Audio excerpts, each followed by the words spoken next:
जी अस्सलाम वालेकुम जी। डॉक्टर अतीक साहब, डॉक्टर नासिर साहब ते उन्होंने साथियों के ਅਸੀਂ शुक्रगुजार ਹਾਂ ਤੁਹਾਡਾ ਇਸ ਨੂੰ अली अदीब साहब, डॉक्टर अख्तर साहब जी माशाअल्लाह डॉक्टर हो गए जी। ਤੁਸੀਂ तशरीफ ले आए जी अपने मसरूफ वक्त चों टाइम ਕੱਢ के ਅਸੀਂ ਤੁਹਾਡੇ शुक्रगुजार ਹਾਂ। डॉक्टर साहब ਤੁਸੀਂ ਸਾਡਾ ਬਾਗ ਦੇਖਿਆ, ਇਹਦੇ ਵਿੱਚ ਕੀ ਡੈਫੀਸ਼ੀਐਂਸੀਆਂ ਤੁਸੀਂ ਦੇਖੀਆਂ ਜੀ? ਤੁਹਾਡੇ ਬਾਗ ਦੇ ਵਿੱਚ ਮੇਨਲੀ ਸਿਟਰਸ ਗਮੋਸਿਸ ਜਿਹੜੇ ਗੂੰਦ ਲਾਈਕ ਜੋ ਮਟੀਰੀਅਲ ਨਿਕਲਦਾ ਉਹਨੂੰ ਸਿਟਰਸ ਗਮੋਸਿਸ ਕਹਿੰਦੇ, ਉਸ ਬਿਮਾਰੀ ਦਾ ਹਮਲਾ। ਦੂਸਰਾ ਸਿਟਰਸ ਲੀਫ ਮਾਈਨਰ, ਇਹਦਾ ਹਮਲਾ ਜ਼ਿਆਦਾ। ਤੀਸਰਾ ਜਿਹੜਾ ਇਹਦੇ ਵਿੱਚ ਨਿਊਟ੍ਰੀਐਂਟਸ ਦੀ ਡੈਫੀਸ਼ੀਐਂਸੀ ਹੈ, ਜਿਹਨੂੰ ਅਸੀਂ ਮਾਈਕਰੋ ਨਿਊਟ੍ਰੀਐਂਟਸ ਪਰਟੀਕੂਲਰਲੀ ਉਹਦੀ ਕਮੀ ਹੈ। ਔਰ ਜਿਹੜਾ ਆਮ ਇਹਦੇ ਵਾਸਤੇ ਹਿਫਾਜ਼ਤੀ ਤਦਾਬੀਰ ਅਸੀਂ ਕਰਦੇ ਹਾਂ ਸਿਟਰਸ ਗਮੋਸਿਸ ਵਾਸਤੇ ਕਿ ਜਿਹੜਾ ਇਹਦਾ ਪੌਦੇ ਦਾ ਮੇਨ ਤਣਾ ਉਹਦੇ ਨਾਲ ਪਾਣੀ ਡਾਇਰੈਕਟ ਟੱਚ ਨਹੀਂ, ਉਹਦੇ ਨਾਲ ਤੁਸੀਂ ਮੱਟੀ ਜਿਹੜੀ ਢੇਰੀ ਦੀ ਸ਼ਕਲ 'ਚ ਉਹਦੇ ਨਾਲ ਲਗਾ ਦਿਓ ਤਾਂ ਕਿ ਪਾਣੀ ਉਹਦੇ ਨਾਲ ਅਟੈਚ ਨਾ ਹੋਵੇ ਔਰ ਡਾਇਰੈਕਟ ਜਿਹੜਾ ਪੈਥੋਜਨ ਇਹਦੇ ਨਾਲ ਸਪਰੈਡ ਨਾ ਹੋਵੇ, ਫੈਲੇ ਨਾ।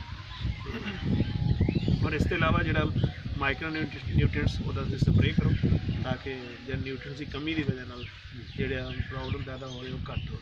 ਤੀਸਰਾ ਥੋੜ੍ਹਾ ਇੱਕ ਇਹ ਵੀ ਦੇਖਿਆ ਕਿ ਉਹਨੂੰ ਸੋਕ ਸਿਟਰਸ ਨੇਮ ਦਿੰਦੇ ਹਾਂ ਦੂਸਰਾ ਵਿਦ ਦ ਟਿਪ, ਉਹਦਾ ਵੀ ਹਮਲਾ ਥੋੜ੍ਹਾ ਹੀ ਦੇਖਿਆ, ਲੇਕਿਨ ਉਹ ਜਿਹੜਾ ਜ਼ਿਆਦਾ ਹਮਲਾ ਉਹ ਜ਼ਮੀਨ ਦੇ ਵਿੱਚ ਜਿਹੜੀ ਮੁਖਤਲਫ ਜਿਹੜੇ ਨਿਊਟ੍ਰੀਐਂਟਸ ਉਹਦੀ ਕਮੀ ਦੀ ਵਜ੍ਹਾ ਨਾਲ, ਔਰ ਉਹਦੀ ਵਜ੍ਹਾ ਨਾਲ ਜਿਹੜਾ ਤੁਹਾਡਾ ਹੱਲ ਘਿਰ ਰਿਹਾ।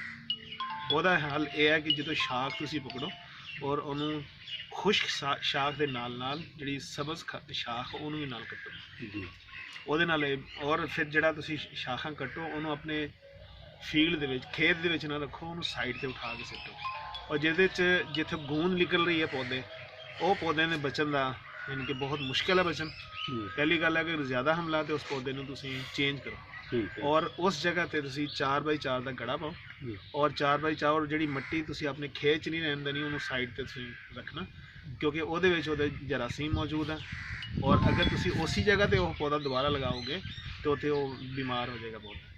4x4 ਦਾ ਗੜਾ ਖੋਦ ਕੇ ਉਹਨੂੰ ਤੁਸੀਂ ਪਹਿਲੇ ਧੁੱਪ ਲਵਾਓ, ਉਸ ਤੋਂ ਬਾਅਦ ਉਹਦੇ 'ਚ ਗੋਬਰ ਦੀ ਖਾਦ ਸਿੱਟੋ ਔਰ ਫਿਰ ਦੁਬਾਰਾ ਧੁੱਪ ਲਵਾਓ। ਉਸ ਤੋਂ ਬਾਅਦ ਤੁਸੀਂ ਉਹਦੇ 'ਚ ਪੌਦਾ ਜਿਹੜਾ ਆਪਣਾ ਲਗਾਓ, ਫਿਰ ਤੁਹਾਡਾ ਪੌਦਾ ਚੱਲੇਗਾ ਔਰ ਬਚੇਗਾ। डॉक्टर साहब कोई ऐसी है नहीं तरीका कि वो मिट्टी असी ना कढ़िए कुछ अर्सा वो पौधा ना लाइए? नहीं, क्योंकि जिस तरह थोड़े खेत ਦੇ ਵਿੱਚ ਦੇਖਿਆ ਨਾ ਉਹ ਤਕਰੀਬਨ ਸਾਰੇ ਦੇ ਸਾਰੇ ਪੌਦਿਆਂ 'ਤੇ ਤੁਹਾਡੀ ਇਹ ਬਿਮਾਰੀ ਮੌਜੂਦ ਹੈ। ਉਹਦਾ ਕਿਉਂਕਿ ਜਰਾਸੀਮ ਪੂਰੇ ਖੇਤ 'ਚ ਬਹੁਤ ਜ਼ਿਆਦਾ ਫੈਲ ਚੁੱਕਿਆ, ਇਸ ਵਾਸਤੇ ਬਿਹਤਰ ਇਹ ਹੈ ਕਿ ਤੁਸੀਂ ਜਿਹੜਾ ਪੌਦਾ ਰਿਪਲੇਸ ਕਰਕੇ ਮਿੱਟੀ ਰਿਪਲੇਸ ਕਰਕੇ ਲਗਾਓ। ਉਸ ਤੋਂ ਇਲਾਵਾ ਉਹਦਾ ਹੱਲ ਸਹੀ ਨਹੀਂ। ਕੋਈ ਐਸਾ ਟੈਸਟ ਹੁੰਦਾ ਕਿ ਮਿੱਟੀ 'ਚ ਪਤਾ ਲੱਗ ਜਾਏ ਕਿ ਇਹਦਾ ਜਰਾਸੀਮ ਹੈ ਕਿ ਨਹੀਂ ਨਵੀਆਂ ਪੈਲੀਆਂ ਦੇ ਵਿੱਚ ਜਿੱਥੇ ਉਹ ਇਹ ਹੈ ਕਿ ਤੁਸੀਂ ਜਿਹੜੀ ਤੁਸੀਂ ਜ਼ਮੀਨ ਲੈ ਕੇ ਹਾਂਜੀ ਉਹ ਤੁਸੀਂ ਜਿਹੜਾ ਉੱਥੇ ਦੇ ਦਿਓ ਤੁਸੀਂ ਜਾਂ ਅਯੂਬ ਸਰ ਦੇ ਦਿਓ ਜਾਂ ਯੂਨੀਵਰਸਿਟੀ ਦੇ ਦਿਓ, ਉਹਦਾ ਬਕਾਇਦਾ ਟੈਸਟ ਹੁੰਦਾ, ਉਹ ਟੈਸਟ ਕਰਕੇ ਉੱਥੇ ਪਤਾ ਲੱਗ ਜਾਂਦਾ ਕਿ ਇਹਦੇ 'ਚ ਮੌਜੂਦ ਹੈ ਜਾਂ ਨਹੀਂ। ਠੀਕ, ਤੇ ਉੱਥੇ ਤੁਹਾਡੇ ਲੈ ਕੇ ਜਾਈਏ ਤੇ ਹੋ ਜਾਏਗਾ ਆਸਾਨੀ ਨਾਲ? ਅਸੀਂ ਇਨਸ਼ਾਅੱਲਾ ਤਾਲਾ ਕਰਾਂਗੇ, ਤੁਹਾਨੂੰ ਦੱਸ ਦਿਆਂ। ਬਿਹਤਰ ਤਾਂ ਇਹ ਕਿ ਜਿਹੜਾ ਤੁਹਾਡਾ ਫੀਲਡ ਦੇ ਵਿੱਚ ਜਿਸ ਟਾਈਮ ਨਜ਼ਰ ਆ ਰਿਹਾ ਨਾ ਹਾਂਜੀ ਉਹ ਥੋੜਾ ਬਹੁਤ ਜ਼ਿਆਦਾ ਫੈਲਿਆ ਹੋਇਆ। ਠੀਕ ਹੈ। ਔਰ ਅਗਰ ਕਿਸੇ ਇੱਕ ਏਰੀਆ 'ਚ ਵੀ ਹੈ ਇਹਦਾ ਮਤਲਬ ਪੂਰੇ ਕਿਸੇ ਨਾ ਕਿਸੇ ਤਰੀਕੇ ਨਾਲ ਤੁਹਾਡੇ ਫੀਲਡ 'ਚ ਮੌਜੂਦ ਹੈ, ਪਾਣੀ ਦਾ ਪੂਰੇ ਖੇਤ ਨੂੰ ਲੱਗਦਾ। ਹਾਂਜੀ। ਔਰ ਅਗਰ ਫਰਜ਼ ਕਰ ਲਓ ਕਿ ਜਿਹੜੀ ਤੁਸੀਂ ਜ਼ਮੀਨ ਲੈ ਕੇ ਆਏ ਹੋ, ਮਿੱਟੀ ਲੈ ਕੇ ਆਏ ਹੋ, ਉਹਦੇ 'ਚ ਮੌਜੂਦ ਨਾ ਹੋਵੇ, ਉਹਦਾ ਮਤਲਬ ਇਹ ਨਹੀਂ ਹੈ ਕਿ ਤੁਹਾਡੇ ਖੇਤ 'ਚ ਬਿਮਾਰੀ ਮੌਜੂਦ ਨਹੀਂ ਹੈ। ਕਿਉਂਕਿ ਜਦੋਂ ਪਾਣੀ ਲੱਗਣਾ ਤੁਹਾਡਾ ਸਿਹਤਮੰਦ ਪੌਦੇ ਨੂੰ ਜਿਹੜਾ ਬਿਮਾਰੀ ਵਾਲਾ ਪਾਣੀ ਜਦੋਂ ਲੱਗਣਾ ਤਾਂ ਉਹਨੇ ਅੱਗੇ ਫੈਲ ਜਾਣਾ। ਫਿਰ ਤੁਸੀਂ ਇਹ ਸ਼ਿਕਾਇਤ ਕਰਨੀ ਹੈ ਕਿ ਅਸੀਂ ਤਾਂ ਲੈ ਕੇ ਅਸੀਂ ਮਿੱਟੀ ਉਹਦੇ 'ਚ ਨਿਕਲਿਆ ਨਹੀਂ ਹੈ, ਲੇਕਿਨ ਕਿਉਂਕਿ ਬਾਅਦ 'ਚੋਂ ਬਿਮਾਰੀ ਦਾ ਹਮਲਾ ਹੋਇਆ, ਤੁਸੀਂ ਪਾਣੀ ਲਾਇਆ, ਪਾਣੀ ਦੇ ਜ਼ਰੀਏ ਅੱਗੇ ਫੈਲ ਗਿਆ ਤੇ ਉਹ ਪ੍ਰੋਬਲਮ ਪੈਦਾ ਕਰੇਗਾ। ਸਾਡੇ ਇਹ ਜਿਹੜੇ ਖੇਤ ਹੈ ਇਹਨਾਂ 'ਚ ਵੀ ਹੋ ਸਕਦਾ? ਬਿਲਕੁਲ ਹੋ ਸਕਦਾ, ਕਿਉਂਕਿ ਪਾਣੀ ਤਾਂ ਲੱਗਦਾ ਨਾ। ਹਾਂਜੀ ਪਾਣੀ ਲੱਗਦਾ, ਉਹ ਕਿਸੇ ਵੀ ਤਰੀਕੇ ਨਾਲ ਪਾਣੀ ਸੀਪੇਜ ਦੇ ਜ਼ਰੀਏ ਜਾਂ ਪਾਣੀ ਟੁੱਟ ਕੇ ਇਹਦੇ ਨੂੰ ਲੱਗ ਗਿਆ ਤੇ ਫੈਲ ਸਕਦਾ। ਇਹ ਤਾਂ ਹੋ ਗਈ ਨਾ ਜੀ ਬਿਮਾਰੀ, ਇਹਦੇ ਤੋਂ ਬਚਣ ਦੇ ਤਰੀਕੇ? बचन का थानू सादा तरीका दसिया कि पहली गल पानी डायरेक्ट मिट्टी चढ़ाइए। हाँ मिट्टी चढ़ाइए, बाकी थानू दसिया ये एग्जैक्ट ट्रीटमेंट थानू कल इंशाल्लाह। ठीक है जी, डॉक्टर साहब तुसी भी विजिट किया, तुसी कुछ जी जैसा कि डॉक्टर अतीक साहब ने बताया कि इसके अंदर जो है सबसे मेन बीमारी जो है वो कंडोसिस की है। ठीक है जी, जो मेजर काज है इसका फाइटोफथोरा है और ये बड़ी डेंजरस है इसके लिए, और इसको अगर टाइम भी कंट्रोल कर लिया जाए तो बेहतर होता है, वरना जो है ना ये आहिस्ता आहिस्ता फैल के जो है वो इस दरख्तों को कमज़ोर करेंगे सिट्रस के तरफ। इसके अलावा सेकेंडली जो ये लीफ माइनर है, ये भी जैसे डॉक्टर ने बताया, डॉक्टर साहब ने, कि इसको भी जो है ना हम अर्ली जो है ना फ्री काशन जो है ना हम इसको स्प्रे कर दें, तो इसको लीफ माइनर जो है ये जितने भी हैं कंट्रोल हो सकता है। क्योंकि सिट्रस लीफ माइनर, आज आपको ये लीफ माइनर नज़र आ रहा है, कल को यहाँ पे आपका सिट्रस कैंकर भी नज़र आएगा। और इसके अलावा जैसे स्कैब है वो भी आपकी फील्ड में नज़र आ रही है। कल को अगर आपने ये कंट्रोल ना किया तो स्कैब के साथ साथ एक और बीमारी है जिसे नेम देते हैं हम सिट्रस मेलानोज, वो भी आ जाएगी। और आपका कोई पौधा ऐसा नहीं है जिसके ऊपर लीफ माइनर मौजूद ना हो और गमोसिस मौजूद है। बहुत ज़्यादा। हाँ जी। और डॉक्टर साहब इसके अलावा जो हमने ये तीसरी चीज़ ये देखी कि इन्होंने जो भी ज़मीन तैयार कर रहे हैं ये किसी सेकंड क्रॉप की, जो इंटर क्रॉपिंग कहलाती है, तो इंटर क्रॉपिंग से जो है ना बचना चाहिए जितना नहीं, ज़्यादा। आप लोग जो ये पौधे लगाए हुए हैं आपने सिट्रस दरमियान में कुछ लगाते हैं? हाँ, ये वीट के लिए शायद तैयार कर रहे हैं। वीट के लिए नहीं, शफ्ताला वगैरह लगा रहे थे, शफ्तल जो ना जी। हाँ, नहीं, कोई भी इंटर नहीं, वो आप ना करें। कुछ हद तक बचा जाए। ये जैसे फिर बैक्टीरियल डिजीज जो है ना सिट्रस के अगर अंदर ਇਹਦੇ ਵਿੱਚ ਹੁਣ ਅਸੀਂ ਬਰਸੀਨ ਲਾ ਦਈਏ ਇਸ ਬਾਗ ਵਿੱਚ, नहीं, अगर तुम बरसीन लगाओगे तो बीमारी का हमला ज़्यादा होगा। थानू यही तो दस के आ रहे हैं कि तुम शाख तराशी करनी है। बरसीम से मॉइस्चर ज़्यादा होगा, मॉइस्चर जब आएगा तो वो बैक्टीरिया जो डिजीज जो अभी हम इस वक्त फाइंड कर रहे थे, ढूंढ रहे थे, वो इस वक्त अभी नहीं मिली, मगर उसकी वजह से फिर वो सिट्रस कैंकर इसमें जो है सरगोदा सिट्रस से आ में जाएगा। तकरीबन कह लें कि 100% बागात के अंदर कैंकर मौजूद है। अच्छा सर, हम तो ज़्यादा देखते हैं जिनमें बरसीन लगा है, बरसीन या वो ज़्यादा अच्छे पौधे फैलते फूलते हैं, नहीं। जल्दी हो जाते हैं। वो आप ये करो, खाद शाद देते हैं ना उनको, थोड़ी पौधे ट्रांसफ़र होती होगी। लेकिन अगर आपको यही करें शाख तराशी नीचे से करें, उसका वजह क्या है? ताकि मॉइस्चर का लेवल कम हो, हवा की ग्राफिक हो, जो नमी कम हो, हवा गुजरे, ताकि बीमारी कम हो जाए। लेकिन जब हमने खुद दे देनी है बरसीन तो है ही पानी टोटल। देखने जैसे काट के आता है तो पानी निकलता है, उसमें क्या पानी, तो वो बीमारी और ज़्यादा फैलाएगा। वो आज आपको फ़ायदे में नज़र आ रहा है, कल को नुकसान ही नुकसान हो। कोशिश करके उससे बचना चाहिए। कड़े में तेल पानी लग ਉਹਦੀ ਵਜ੍ਹਾ ਤੋਂ ਜਿਹੜਾ ਬਿਮਾਰੀਆਂ ਫੈਲਣ ਦਾ ਚਾਂਸ 50% ਵੱਧ ਜਾਂਦਾ ਤੇ ਜਿਹੜਾ ਹੈ ਇਹ ਸਟਾਲਾ ਹਰ 15 ਦਿਨ ਲਾਉਣਾ ਨਹੀਂ ਪਾਣੀ ਉਹਦੇ ਵਿੱਚ ਆ ਵੀ सारा पानी बाग को पानी कम से कम लगाना चाहिए। जब ज़रूरत है तो उसी वक्त ना लगाना। पौधे के नीचे लगाना है, पौधे को पानी अवेलेबल हो, जब पूरी फील्ड के अंदर पानी होगा ना तो वो वेपोरेट होगा। और डॉक्टर साहब मसला ये है कि इस दफ़ा ना हमने पिछले जो माह गुजरे हैं तकरीबन जून जुलाई अगस्त, ये बड़ा ड्राई, तो बारिशें बहुत कम हुई है, तो उसमें जनाब पानी जो ना लोगों का ख्याल था एक नक्के से लगाएं इधर से, अगर 5 एकड़ है तो 5 एकड़ कोई तो पानी जाए। तो दूसरा जो ड्रिप सिस्टम है, कई लोगों ने वो लगाया हुआ है कि सिर्फ थोड़ी सी जगह को पानी मिले।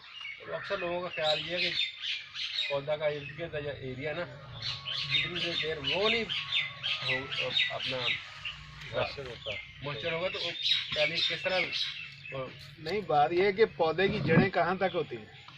तो 2-3 फुट तक होंगी, वो जहाँ तक उसकी यहाँ तक उसकी हाँ जी, कनोपी है। कनोपी है, उस वहाँ तक जड़ें होती हैं। अच्छा जी। बाकी पानी का पौधे को क्या फायदा? वो ख्याल लोगों का ये है कि इर्द गिर्द से भी नहीं, वो गलत।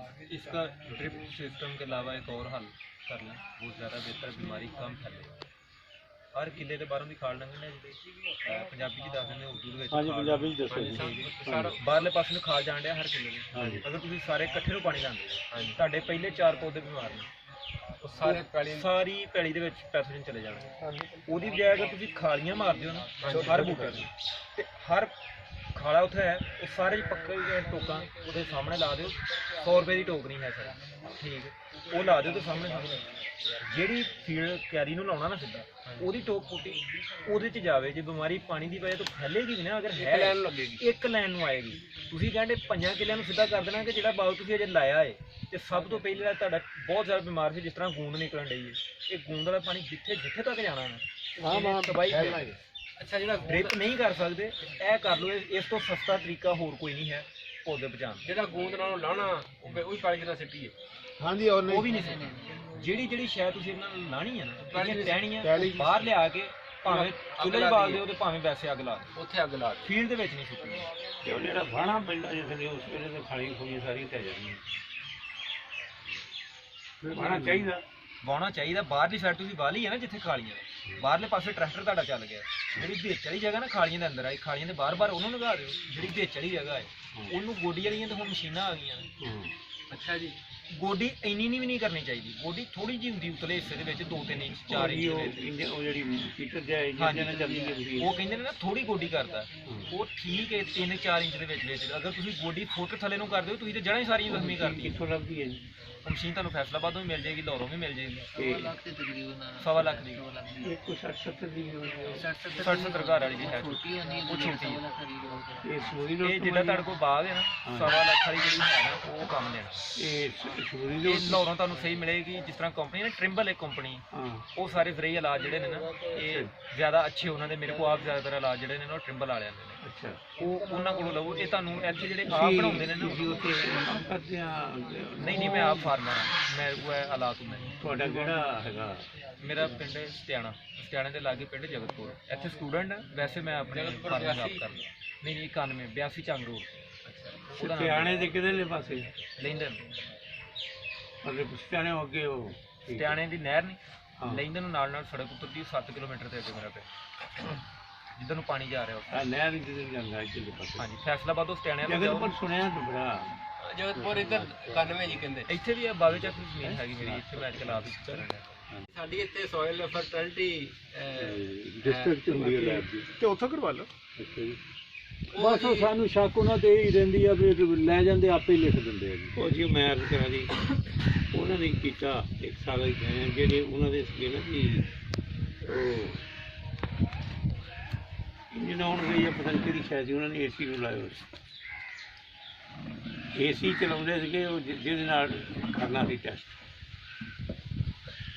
ਸਹੀ ਮਸ਼ੀਨ ਦੇ ਨਾਲ ਜਿਹਦੇ ਨਾਲ ਕਰਦੇ। ਮਸ਼ੀਨ ਨਾਲ ਕਰਨਾ ਉਹ ਏਸੀ ਨੂੰ ਲਾਇਆ। ਜਨਰੇਟਰ ਜਨਰੇਟਰ ਸੀ ਜੋ ਕੋਈ ਵੀ ਉਹਨਾਂ ਕੋਲ ਇੰਤਜ਼ਾਮ ਹੀ ਕੋਈ ਨਹੀਂ ਸੀ। ਕੱਲ੍ਹ ਆਇਆ ਪਰਸੋਂ ਆਇਆ ਤੇ ਸਾਨੂੰ ਇਹ ਤੁਸੀਂ ਬਿਹਤਰ ਹੈ ਕਿ ਯੂਸਰ ਚ ਕਰਵਾ ਲਓ। ਤੁਹਾਨੂੰ ਟਾਈਮ ਦੇਣਗੇ ਇੰਨੇ ਦਿਨ ਬਾਅਦ ਤੁਸੀਂ ਆਉਣਾ। ਇਹਦਾ ਜਦੋਂ ਸੈਂਪਲ ਲੈਣਾ ਜੀ ਉਹ ਵੀ ਦੱਸ ਦੇਣਾ ਜੀ कितने फिट 9 ਇੰਚ ਥੱਲੇ बिल्कुल 9 इंच 12 इंच फिर- 15 इंच। हाँ जी। सर फिटनेस के लिए वो रिकमेंड करते हैं कि आपका होना चाहिए 2-3 फुट वो नॉर्मल बेंड कर रहे हैं ना, नॉर्मल जो भी दोनों जमीन एक अगर फर्क एनालिसिस पा करवानी है ना देना। तो फिर उसमें ये है अगर आपने नॉर्मल एनालिसिस करवाना ਇਹਦਾ ਜੀ ਪਿਛਲੇ Normal ਸਾਲ ਸਾਡੇ ਨਾਲ ਡਰਾਈਵਰ ਸੀ, ਬੜਾ ਸੀਨੀਅਰ ਬੰਦਾ ਸੀ। ਉਹ ਵੀ ਨਿੰਬੂਆਂ ਨੰਬੂਆਂ ਦੇ ਵਾਲਿਆਂ ਨਾਲ ਰਿਹਾ। ਉਹ ਆਉਂਦਾ ਸੀ ਜੀ ਜਿਹੜੀ ਨਾ ਯੂਰੀਆ ਖਾਦ ਦੇ ਨੇੜੇ ਨਹੀਂ ਰਹਿਣੀ ਚਾਹੀਦੀ। ਮੈਂ ਨਾ ਜੀ ਪੁਆਤੀ ਪਿਛਲੇ ਸਾਲ ਯੂਰੀਆ ਖਾਦ ਇਹਨਾਂ ਬੂਟਿਆਂ ਨੂੰ ਪਵਾਈ ਹੋਈ ਹੈ। ਇਸ ਸਾਲ ਵੀ ਪਾਈ ਹੈ ਜੀ, ਅੱਧਾ ਕਿਲੋ ਦੇ ਹਿਸਾਬ ਨਾਲ ਫਿਰ ਬੂਟਾ ਪਵਾਈ ਹੈ। ਤੇ ਉਹਦੇ ਤੋਂ ਵੱਧ ਕੇ ਪਵਾਈ ਸੀ, ਉਹ ਪਾਉਣ ਦਿੰਦਾ ਨਹੀਂ। ਪਰ ਚਲੋ ਸੁਝਾ ਸੀ ਬੂਟੇ ਸਾਰੇ ਸੁੱਕ ਜਾਣੇ। ਦੇਖ ਲਈ ਹੁਣ ਤੇਰੇ ਇੱਕ ਬੂਟਾ ਨਹੀਂ ਰਹਿਣਾ ਇੱਥੇ। ਮਰੇ ਬੰਦੇ ਫਿਰ ਉਹਦੇ ਨਾਲ ਨਹੀਂ ਇੱਥੇ ਜ਼ੇਨ 'ਚ ਇਹੀ ਹੈ ਬੰਦਿਆਂ ਦੀ ਗੱਲ ਕਿ ਯੂਰੀਆ ਸਾਡੇ ਪਾਓ। ਸਾਰੇ ਇਲਾਕੇ ਦੇ ਵਿੱਚ ਹੀ ਹੈ ਜੀ, ਯੂਰੀਆ ਨਹੀਂ ਨੇੜੇ ਕਰਨੀ। DAP ਪਾ ਲਓ, ਪੋਟਾਸ਼ ਪਾ ਲਓ। ਪੋਟਾਸ਼ ਦਾ ਪਾਣਾ ਹੀ ਕੋਈ ਨਹੀਂ ਜੀ, ਮਹਿੰਗੀ ਬੜੀ ਹੈ।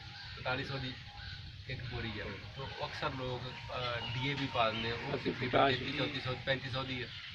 ਫਰਕ ਤੇ ਕੋਈ ਨਾ ਨਹੀਂ ਹੈ। ਅਮੋਨੀਅਮ ਨਾਈਟ੍ਰੇਟ ਜਾਂ ਜਿਹਨੂੰ ਗੁਆਰਾ ਦੇ ਨਾਮ ਤੋਂ ਨਹੀਂ ਤੁਸੀਂ ਕਹਿ ਰਹੇ ਹਾਂ, ਅੱਜ ਕੱਲ੍ਹ ਉਹੀ ਇਹਦੇ ਨਾਮ ਤੇ ਮਿਲਦੀ। ਜਿਹੜੀ ਨਾਮਿਆਤੀ ਨਾ ਉਹ ਨਹੀਂ ਮਿਲਦੀ ਮਾਰਕੀਟ ਵਿੱਚ, ਕਿਉਂਕਿ ਕੁਝ ਕੰਪਨੀਆਂ ਦੇ ਰਹੀਆਂ ਨੇ। ਜਿਹੜੀ ਯੂਰੀਆ ਦਾ ਮੈਕਸਿਮਮ ਅਸਰ ਹੁੰਦਾ 15 ਤੋਂ 21 ਦਿਨ। ਹਾਂਜੀ 21 ਦਿਨ ਬਾਅਦ ਫੀਲਡ 'ਚ ਮੌਜੂਦ ਨਹੀਂ ਰਹਿੰਦੀ, ਵੈਪੋਰੇਟ ਹੋ ਜਾਂਦੀ। ਹਾਂ, ਠੀਕ। ਅਮੋਨੀਅਮ ਨਾਈਟ੍ਰੇਟ 6 ਮਹੀਨੇ ਤੱਕ ਅਸਰ ਆ। ਠੀਕ ਹੈ ਉਹ ਤੁਸੀਂ ਥੋੜੀ ਵੱਧ ਵੀ ਪਾਤੀ, ਮਤਲਬ ਝੋਨੇ ਨੂੰ ਪਾਉਂਦੇ ਜੇ। ਹਾਂ। ਝੋਨੇ ਕਮਾਦ ਕਣਕ ਤੇ ਉਹਦਾ ਰਿਜ਼ਲਟ ਹੈ, ਇਹਨਾਂ ਦੇ ਉੱਤੇ ਵੀ ਰਿਜ਼ਲਟ ਪੂਰਾ ਹੈ। ਤੇ 6 ਮਹੀਨੇ ਤੱਕ ਉਹ ਫੀਲਡ 'ਚ ਹੈ। 6 ਮਹੀਨੇ ਤੱਕ ਜਿਹੜੀ ਵੀ ਅੱਗੇ ਕ੍ਰਾਪ ਲੱਗੀ ਉਹਨੇ ਆਉਣਾ। ਅਮੋਨੀਅਮ ਜਿਹੜੀ ਯੂਰੀਆ ਨਾ ਉਹ 15 ਤੋਂ 21 ਦਿਨ ਦੇ ਵਿੱਚ ਉਹਦਾ ਅਸਰ ਖਤਮ ਹੋ ਜਾਣਾ। ਸਹੀ ਉਹ ਤੁਸੀਂ ਬਹੁਤੀ ਪਾਤੀ ਬੂਟਾ ਛੱਡ ਦੇਗੀ, ਹਾਂ ਠੀਕ ਹੈ। ਜਿਹੜੀ ਵੀ ਤੁਸੀਂ ਪਾ ਦੇਣੀ ਨਾ 21 ਦਿਨਾਂ ਬਾਅਦ ਤੁਹਾਡੇ ਬੂਟੇ ਨੂੰ ਨਹੀਂ ਅਵੇਲੇਬਲ, ਉਹ ਅਵੈਪੋਰੇਟ ਹੋ ਜਾਣੀ ਸਾਰੀ। ਸਹੀ ਗੱਲ। ਉਹਦੇ ਵਾਸਤੇ ਅਮੋਨੀਅਮ ਨਾਈਟ੍ਰੇਟ ਪਾਉਂਦੇ ਨੇ ਕਿ 6 ਮਹੀਨੇ ਤੱਕ ਗੁਵਾਰਾ ਜਿਹਨੂੰ ਅਸੀਂ ਕਹਿੰਦੇ ਨਾਲ, ਠੀਕ 6 ਮਹੀਨੇ ਤੱਕ ਉਹਦਾ ਅਸਰ ਹੈ। ਠੀਕ ਸਹੀ ਗੁਬਾਰਾ ਪਾਈਏ ਫਿਰ ਨਾਮਿਆਤੀ ਖਾਦ ਪਾਓ। ਮਾੜੀ ਉਹ ਯਕੀਨੀ ਵੀ ਗੁਵਾਰਾ ਦੇ ਕੀਤੀ ਨਾਮ ਜੀ। ਤੇ, ਲੇਕਿਨ ਉਹ ਨਾਮਿਆਤੀ ਹੈ। ਡਾਕਟਰ ਸਾਹਿਬ, ਉਹ ਹੋਰ ਹੈ। ਫਿਰ ਦੁਬਾਰਾ ਪਾ ਦਈਏ ਤੇ ਟਾਸ਼ ਪਾਈਏ ਉਹਨਾਂ ਉਸ ਕੜੇ ਨੂੰ। ਉਹ ਫਿਰ ਅਸੀਂ ਮੈਂ ਤੁਹਾਨੂੰ ਵੈਲ ਕੀਤੀ ਤੁਸੀਂ ਪਹਿਲੇ ਜ਼ਮੀਨ ਦਾ ਐਨਾਲਿਸਿਸ ਕਰਵਾ ਲਓ, ਜ਼ਿਆਦਾ ਬਿਹਤਰ ਹੈ, ਜ਼ਮੀਨ ਤਾਂ ਕਿ ਜਿਹੜੀ ਤੁਹਾਨੂੰ ਨਾ- ਕੋਈ ਮਸਲਾ ਨਾ ਹੋਵੇ। ਫਿਰ ਤੁਹਾਨੂੰ ਇਨ ਟਰੂ ਸੈਂਸ ਪਤਾ ਲੱਗ ਜਾਏਗਾ ਨਾ ਵੀ ਚਲੋ ਤਜਰਬੇ ਤੌਰ ਹੀ ਦੱਸ ਦਿਓ। ਫਿਰ ਨਾਈਟ੍ਰੋਜਨ ਪਾ ਦੋਗੇ ਤਜਰਬੇ ਦੇ ਤੌਰ ਤੇ ਕਹਿਣਾ। NPK ਜਿਹੜੀ ਆਉਂਦੀ ਜੀ ਦੀ ਦੂਸਰੇ ਦੀ ਏਜੰਟਾਂ ਦੀ ਜਾਂ ਕਿਸੇ ਬੇਸ਼ੁਮਾਰ ਕੰਪਨੀਆਂ ਨੂੰ NPK ਦਿੱਤੀ ਹੈ, ਉਹਦਾ ਲੋਕ ਸਪਰੇਅ ਜਿਹੜਾ ਫੋਲੀਅਰ ਸਪਰੇ, ਹਾਂਜੀ ਉਹੀ ਤੁਹਾਨੂੰ ਦੱਸ ਰਿਹਾ ਸੀ ਕਿ ਜਿਹੜੇ ਤੁਹਾਡੇ ਇੱਥੇ ਕਮੀ ਨਜ਼ਰ ਆਈ ਹੈ ਨਾ, ਮੈਕਰੋ ਨਿਊਟ੍ਰੀਐਂਟਸ ਦੀ ਕਮੀ ਨਜ਼ਰ ਨਹੀਂ ਆਈ। ਜਿਹੜੇ ਆਇਰਨ ਹੈ, ਬੋਰਾਨ ਹੈ, ਜ਼ਿੰਕ ਹੈ, ਇਹਦੀ ਕਮੀ ਹੈ, ਇਹਦੀ ਕਮੀ ਸੀ। ਨਜ਼ਰ ਆਈ ਹੈ। ਤੇ ਫਿਰ ਅਸੀਂ ਇਹਦਾ ਮਤਲਬ NPK ਨਾ ਕਰੀਏ, ਦੂਸਰੀ ਕਰੀਏ। ਨਹੀਂ, ਸਪਰੇ ਤੁਸੀਂ ਦੋਨੋਂ ਕਰ ਸਕਦੇ ਹੋ, ਹਾਂਜੀ। ਲੇਕਿਨ ਫਿਲਹਾਲ ਤੁਸੀਂ ਜੇ ਮਾਈਕਰੋ ਨਿਊਟ੍ਰੀਐਂਟਸ ਦੀ ਕਮੀ ਹੈ ਉਹ ਤੁਸੀਂ ਅਪਲਾਈ ਕਰ ਲਓ।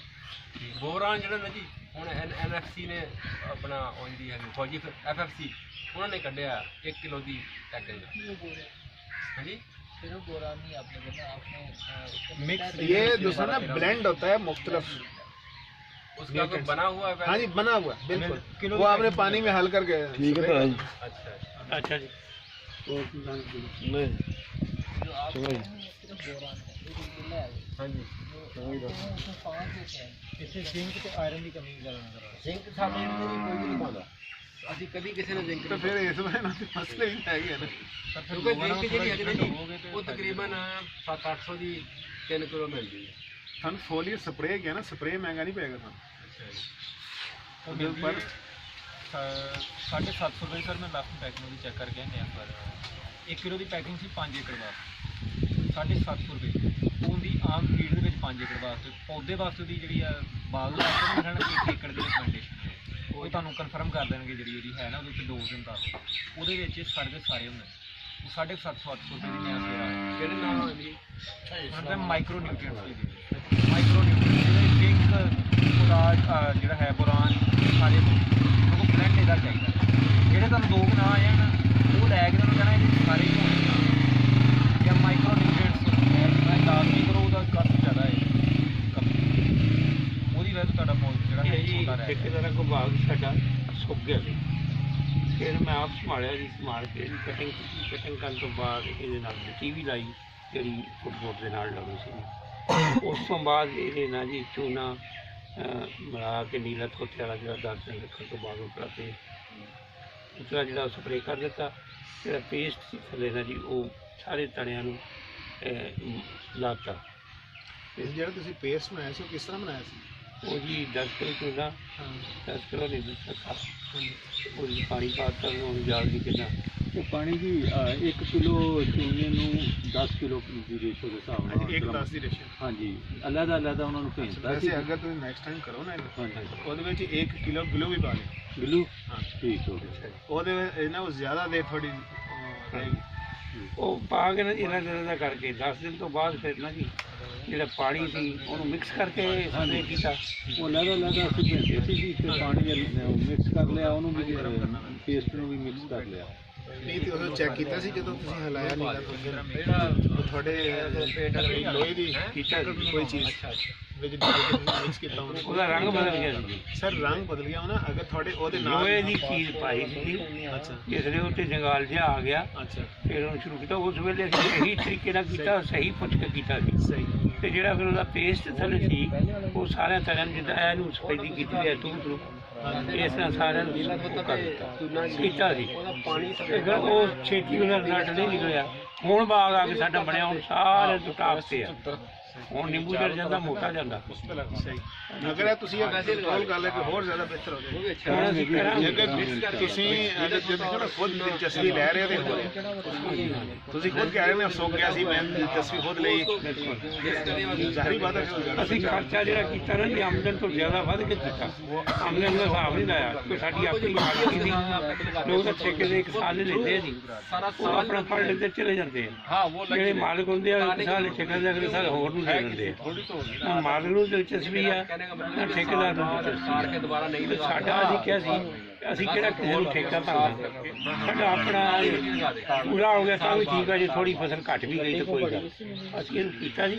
ਅਸੀਂ ਇਨਸ਼ਾਅੱਲਾ ਤੁਹਾਡੇ ਮਸ਼ਵਰੇ ਨਾਲ ਸਾਰਾ ਇਹਨੂੰ ਸਹੀ ਕਰਾਂਗੇ ਜੀ, ਕਰਕੇ ਤੁਹਾਨੂੰ ਉੱਥੇ ਵੀ ਜਾਣਾ ਪਿਆ, ਤੁਹਾਨੂੰ ਉੱਥੇ ਜਾ ਕੇ ਪੁੱਛਾਂਗੇ, ਤੁਹਾਨੂੰ ਇੱਥੇ ਲਿਆਉਣਾ ਪਿਆ ਇੱਥੇ ਵੀ ਜਾ ਕੇ ਲੈ ਆਵਾਂਗੇ। ਕੋਈ ਮਸਲਾ ਹਾਂਜੀ ਇਹਨਾਂ ਤੋਂ ਮਸਲਾ ਜੀ ਹੋਣਾ, ਕਿਉਂਕਿ ਕਲਾਸਾਂ ਜਦੋਂ ਟਾਈਮ ਇਹਨਾਂ ਦਾ ਹੋਵੇ ਉਦੋਂ। ਹਾਂਜੀ ਅੱਜ ਅਸੀਂ ਕਲਾਸਿਸ ਛੋੜ ਕੇ ਹੀ ਆਏ ਨਹੀਂ, ਅੱਜ ਤੋਂ ਥੋੜ੍ਹੀ ਛੁੱਟੀ ਵਾਲੇ ਦਿਨ ਆਊਟਿੰਗ ਵੀ ਹੋ ਜਾਂਦੀ ਹੈ। ਚਲੋ ਠੀਕ ਹੈ ਦੇਖ ਠੀਕ ਹੈ ਨਾ ਜੀ। ਇੱਥੇ ਉਹ ਐਡੀ ਦੂਰ ਜਾਂਦੇ ਆ, ਛੁੱਟੀ ਵਾਲੇ ਦਿਨ ਘਰ ਵੀ ਕੰਮ ਕਰਨੇ ਹੁੰਦੇ ਨੇ। ਉਹਨੇ ਘਰਦਿਆਂ ਨੂੰ ਸਾਰਿਆਂ ਨੂੰ ਲੈ ਆਂਦਾ, ਇੱਥੇ ਲਿਆ ਕੇ ਪਿਕਨਿਕ ਕੀਤੀ, ਬਾਗ ਦਰੀਆਂ ਦੁਰੀਆਂ ਵਿਛਾ ਕੇ ਉੱਥੇ ਰੋਟੀ ਪਕਾਈ, ਉੱਥੇ ਹੀ ਖਾਧੀ। ਹਾਂ ਤੇ ਹੋਰ ਜੀ ਆਊਟਿੰਗ ਹੋ ਜਾਂਦੀ ਹਾਂਜੀ ਇਹ ਵੀ ਗੱਲ ਹੈ ਕਿ ਤੇ ਬੱਚਿਆਂ ਨੂੰ ਆਊਟਿੰਗ ਹੋ ਸਕਦੀ ਉੱਥੇ ਬਾਹਰ ਹੀ ਸਭ ਕੁਝ ਹੋਵੇ ਜੀ ਤੇ ਹੋਰ ਕੀ ਸਹੀ ਹੈ ਖੁਸ਼ ਹੁੰਦੇ ਆ ਬੱਚੇ ਸਾਡੇ ਜੋ ਸ਼ਹਿਰ ਦੇ ਬੱਚੇ ਨੂੰ ਦੇਖ ਇਹਨੂੰ ਸ਼ਾਹ ਸਾਹਿਬ ਦੇ ਸਾਡੇ ਉਹਦਾ ਦਾ ਵੀ ਪਤਾ ਜੀ ਅੱਜ ਇੱਥੇ ਫੈਸਲਾਬਾਦ ਦੇ ਨਾਲ ਹੀ ਹੁੰਦੇ ਪਦੇ ਲੜਕੇ ਨਾਲ ਪਿੰਡ ਉੱਥੇ ਜੀ ਆਪਣੇ ਭਾਈ ਦੇ ਬੱਚੇ ਆਉਂਦੇ ਨਾ ਜੀ ਗਰਮੀਆਂ ਦੇ ਮੌਸਮ 'ਚ ਉਹਨਾਂ ਦੇ ਬੱਚੇ ਲਿਆ ਕੇ ਬੱਚਿਆਂ ਨੇ ਕਹਿਣਾ ਪਾਪਾ ਚਲੀ ਉੱਥੇ ਨਹਾਉਣਾ ਸਾਰੀਆਂ ਗੱਲਾਂ ਫਿਰ ਪਤਾ ਚੱਲਦਾ ਵੈਸੇ ਵੀ ਅੱਜ ਜਿਸ ਤਰ੍ਹਾਂ ਹੁਣ ਤੁਹਾਡੀ ਇੱਥੇ ਫਿਜ਼ਾ ਏਸੀ ਦੇ ਵਿੱਚ ਇਸ ਤਰ੍ਹਾਂ ਦੀ ਮਿਲ ਨਹੀਂ ਨਾ ਸਕਦੀ ਨਾ ਗਰਮੀਆਂ ਦੇ ਵਿੱਚ ਮਜ਼ਾ ਆਉਂਦਾ ਹਾਂਜੀ ਨੈਚੁਰਲ ਨਾ ਜੀ ਮਸਲਨ ਜਿਹੜੀ ਜਿਹੜੀ ਤੁਹਾਨੂੰ ਸ਼ਹਿਰ ਰਿਕੁਆਇਰ ਹੈ ਉਹ ਸਾਰੀ ਮਿਲ ਰਹੀ ਹੈ ਬੜੀ ਅੱਛੀ ਹੋ ਤੁਹਾਡੀ ਆਪਣੀ